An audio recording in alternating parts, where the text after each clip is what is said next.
Olá, meu nome é Ana Burim, esta é uma aula sobre o RISPOA, seja bem-vindo ao Convet.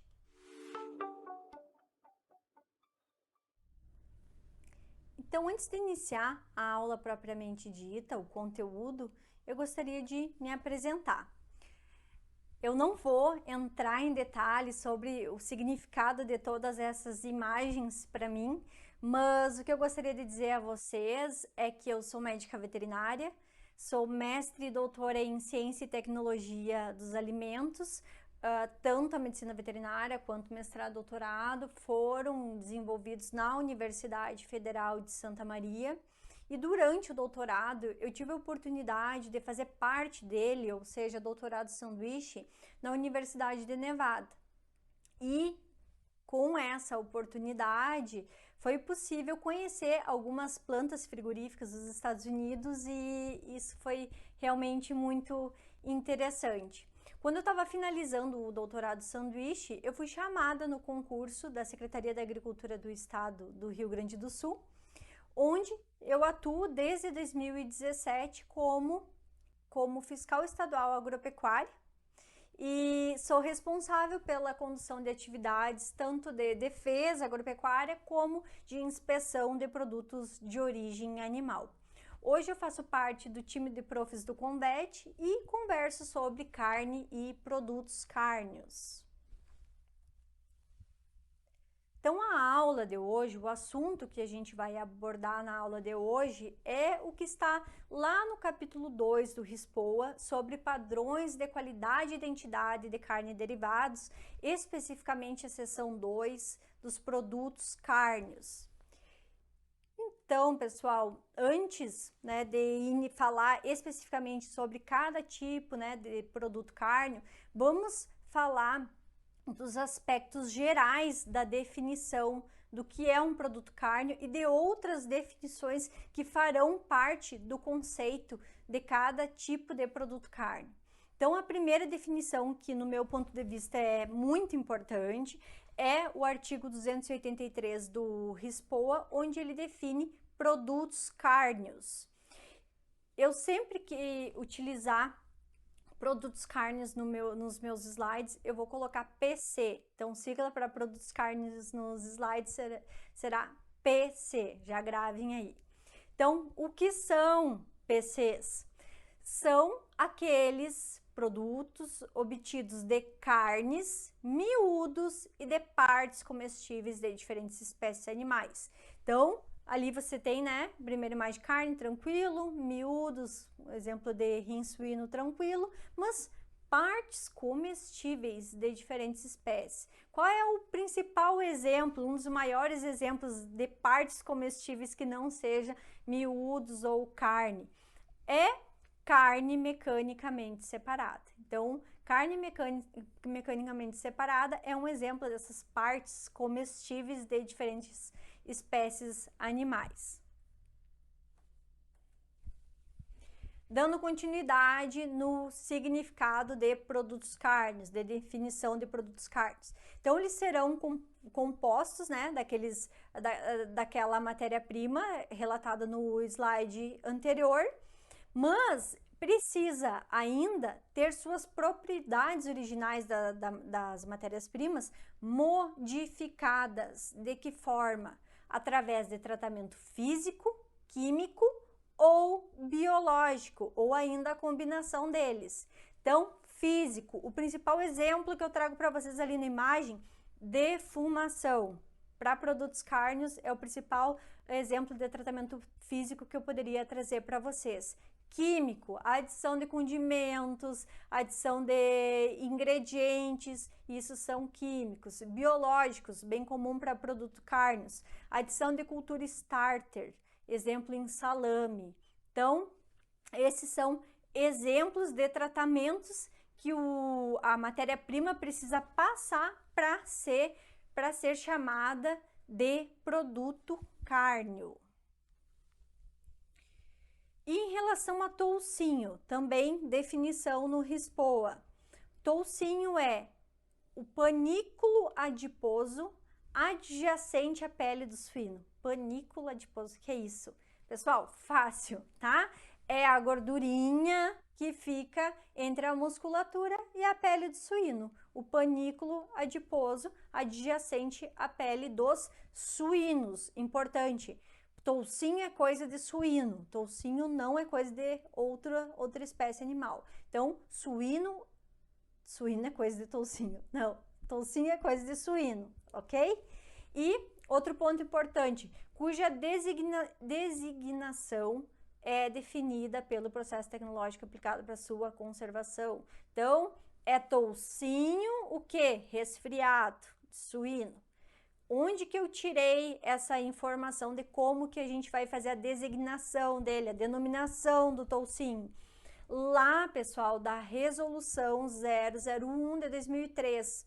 Que resolução é essa? É a resolução que trata de definições de cortes cárneos e partes de carcaça. Então, lá nos diz, então, que é essa designação do toucinho, e isso vai acontecer também em outras situações, em outras partes da carcaça também. Então, uma discussão interessante, né? Pensando no que eu disse ali nos primeiros slides, na definição de produto cárneo, nosso PC. E como eu descrevi para vocês o que é o toucinho. Toucinho é ou não é um produto cárneo? Se você quiser parar para pensar um pouquinho, dá uma pausa nesse slide, pensa, porque a resposta vem agora. Toucinho, pessoal, não é um produto cárneo de acordo com a definição do RISPOA. Mas como assim, Ana? Por que está me dizendo isso? Não houve nenhum processo tecnológico, processo físico, químico ou biológico inserido nessa matéria-prima, toucinho, para que fizesse a modificação dela. Então, toucinho não é um exemplo de produto cárneo, ok? Unto fresco ou gordura suína em rama, artigo 285 do RISPOA.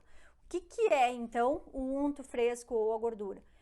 Unto é a gordura cavitária dos suínos, de novo, dos suínos. E nos dá exemplo, tais como as porções adiposas do mesentério visceral, do envoltório dos rins e de outras vísceras prensadas. Enfim, gordura cavitária. Vocês observam que é um conceito bem genérico, né? Bem amplo. Ao contrário, pessoal, do que vocês observam na portaria 711/95. Eu achei interessante trazer essa relação do que está descrito na portaria para não gerar confusão na hora de vocês, daqui a pouco, fazer um entendimento do que é ou não é unto. Na portaria 711, o unto, ele vem de uma forma muito mais pontual e específica. Então, vocês observam lá onde fala sobre os procedimentos de abate de suíno, lá no final da tecnologia de abate, do processo de abate, tem o item 20, onde fala retirada do unto. Essa retirada do unto, do item 20 da portaria 711, se trata de uma retirada de uma gordura cavitária de suínos, mas é uma específica, que é o que vocês estão visualizando ali na imagem, que é o peritônio parietal. É o peritônio, então, que está grudado na parede abdominal do suíno.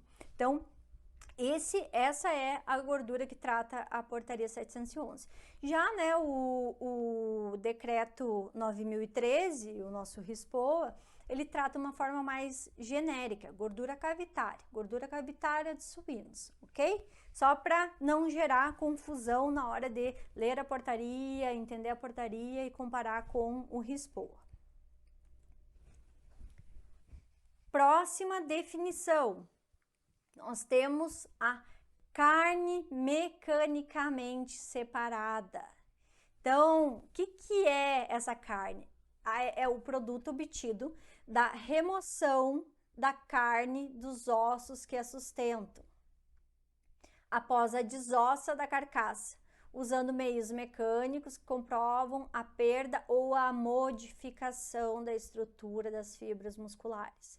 Então, pessoal, se eu pegasse uma carninha picadinha, né, que foi feito da raspagem de osso, eu poderia ter colocado uma imagem para vocês, mas enfim, imaginem comigo, né? Isso seria uma carne mecanicamente separada? Não, a carne mecanicamente separada, pessoal, é isso que vocês estão visualizando nessa imagem. Ocorreu a modificação da estrutura da fibra muscular, ok?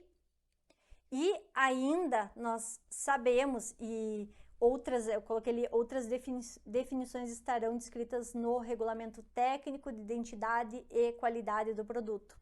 Por que eu coloquei isso para vocês? Vai estar esse quadrinho verde vai estar nesse slide e vai estar em diversos outros slides onde os produtos possuem Regulamento Técnico de Identidade e Qualidade dos produtos, RTIQ. Por que eu coloquei esse quadrinho para vocês? Para lembrar que aqui nessa parte do RISPOA, nós estamos apenas fazendo definições dos produtos, mas existe uma série de outros parâmetros, de outras tecnologias que podem ser aplicadas, de produtos, ingredientes ou não que podem ser adicionados, e isso vocês vão encontrar informação, não vai ser no RISPOA, vai ser numa regulamentação específica, né, que a gente chama de RTIQ. E a carne mecanicamente separada, também nós sabemos que esse produto, CMS, é um produto extremamente comum na indústria do frango. Então, o que acontece? O frango, ele chega na desossa, é desossado, é removido, então, todas as partes onde contém as musculaturas, os cortes cárneos, então, por exemplo, peito, coxa sobre coxa, asinha, coxinha da asa, enfim, é removido tudo, e o que sobra ao final da linha de produção é o dorso, com ou sem pescoço. E esse dorso, pessoal, que é direcionado para a produção de CMS, né? Inclusive com um pedaço do osso no dorso, apesar de isso não está descrito aqui na definição do RISPOA.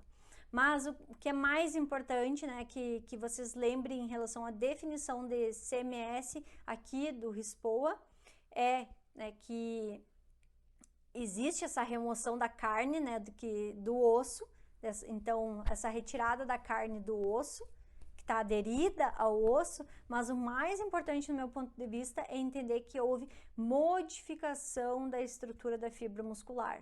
Ou seja, você pega aquele produto que está ali dentro daquela bacia e você não identifica que é carne. Houve uma modificação da estrutura de fibra e a gente passou a chamar isso de CMS, ok? Carne temperada. Carne temperada é um PC? Segundo o RISPOA, sim, pessoal. E por que carne temperada é um produto cárneo? Porque nós vamos condimentar esse produto, que é o exemplo que vocês têm ali na imagem da asinha, condimentada. E pode ser adicionado ou não demais ingredientes. Que tipo de ingrediente está sendo falado aqui? Que ingrediente? Como assim? Adição ou não de ingrediente? Qual ingrediente? Como que a gente sabe que ingrediente pode ou não ser adicionado na carne temperada? Como a gente sabe? Procurando o Regulamento Técnico de Identidade e Qualidade da Carne Temperada. Lá vai ter a listagem do que pode ser adicionado, o que deve, o que não deve ser adicionado em carne temperada e outros cuidados que são necessários durante o processo produtivo da carne temperada, ok?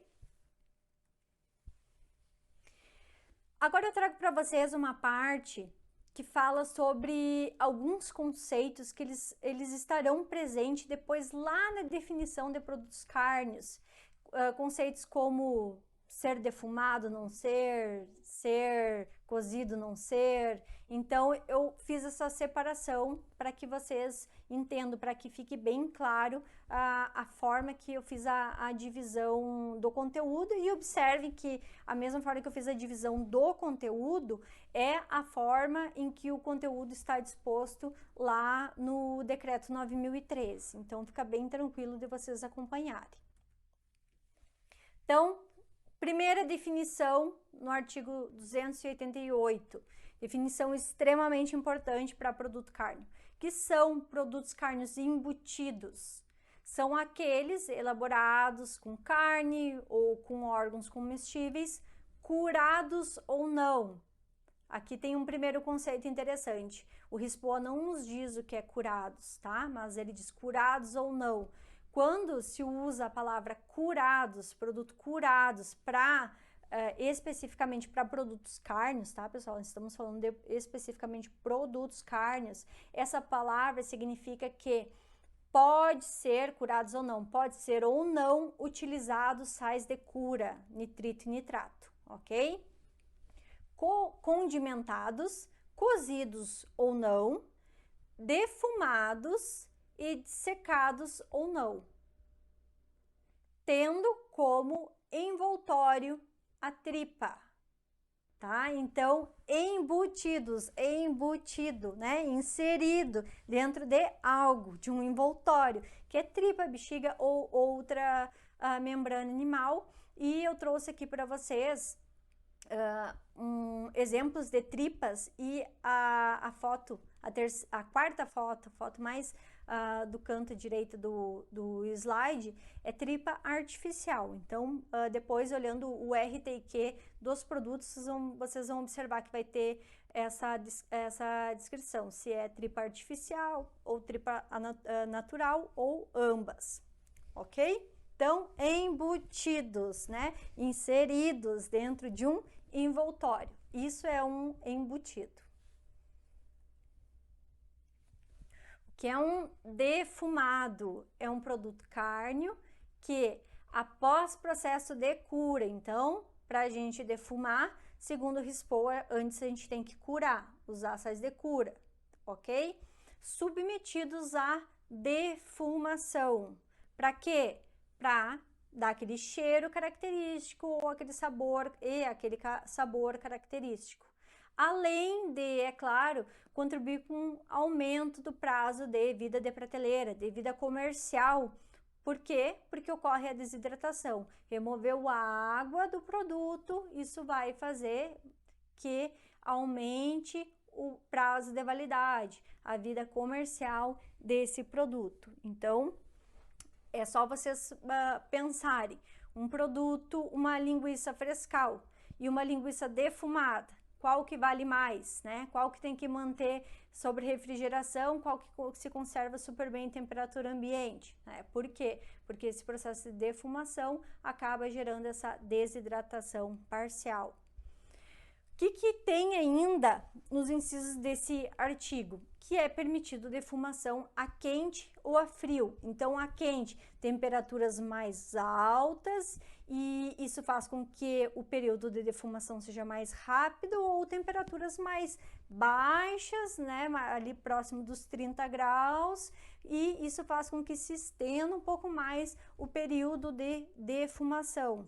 Outro cuidado, que já foi questão de concurso, é quais os cuidados que precisam ter com o tipo de madeira que vai ser utilizado para queima, para produzir a defumação.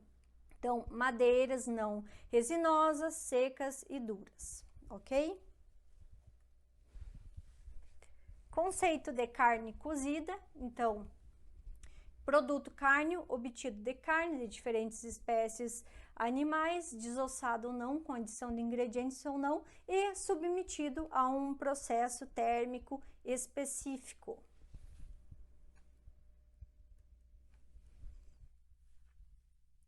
Produto desidratado.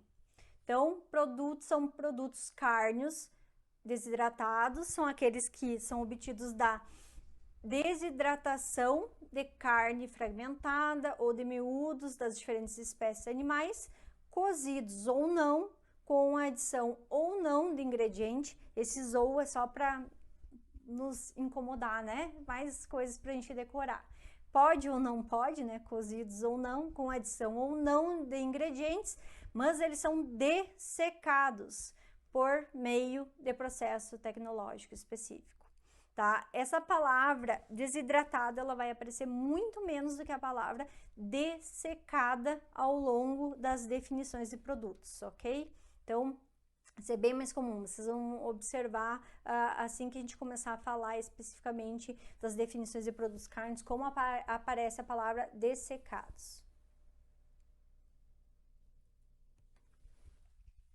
Produtos carnes esterilizados são aqueles obtidos a partir de carne ou de miúdos de diferentes espécies de animais, com adição ou não de ingredientes, embalados hermeticamente e submetido à esterilização comercial, tá? Hermeticamente é aquele tipo de embalagem que quando você fecha, não entra e não sai nada, tá? Nadinha de troca gasosa, nada, tá? Fechadinho. Então, isso é um fechamento, né? Uma embalagem hermética e submetido à esterilização comercial. O que é a esterilização comercial? Esse artigo ele nos diz o que precisa ser, quais são os critérios para ser. Então, um dos critérios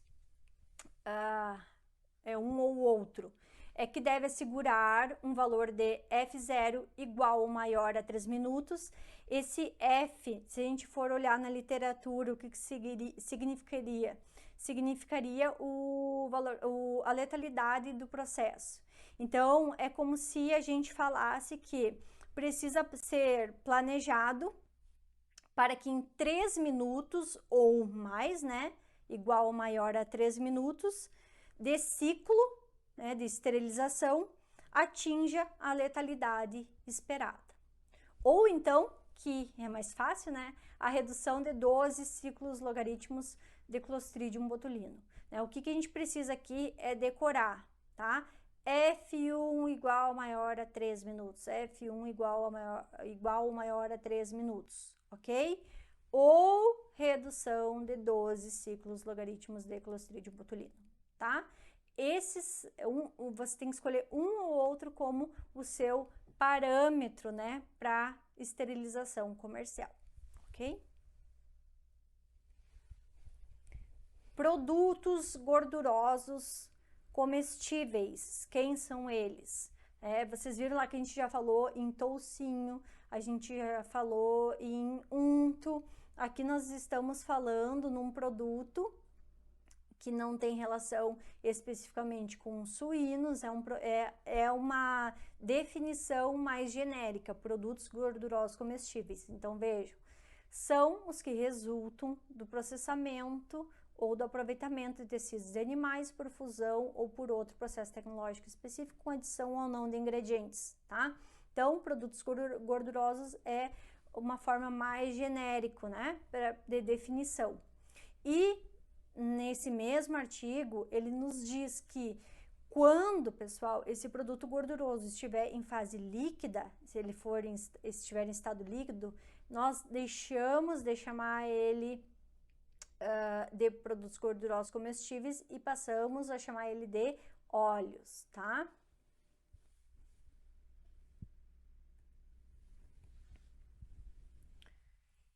Muito bem. Então, finalizamos a primeira parte dessa sessão específica do RISPOA, em que trata de carne e produtos cárneos. Então, essa primeira parte, pessoal, foi um conceito inicial sobre definições que a gente vai utilizar agora, mais pontualmente dentro dos diferentes, na conceituação dos diferentes produtos cárneos, mas elas são extremamente importantes. Então, que vocês entendam o que é um embutido. Para a gente chamar de embutido, qual é a característica do produto? Um hambúrguer, a gente chama de embutido ou não é embutido? né? Uma almôndega, é embutido ou não é embutido? Uma copa, embutido ou não é embutido? Então, comecem a despertar essa curiosidade para começar a ir lá na especificidade, na definição real, né, de cada palavrinha, porque isso vai fazer uma diferença muito grande aqui, pessoal, quando a gente for falar sobre os diferentes produtos cárneos.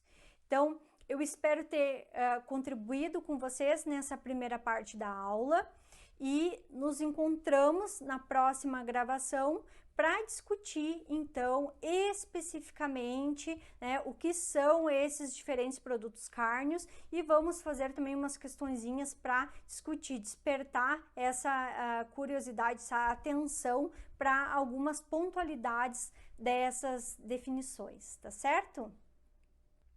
Então, até mais!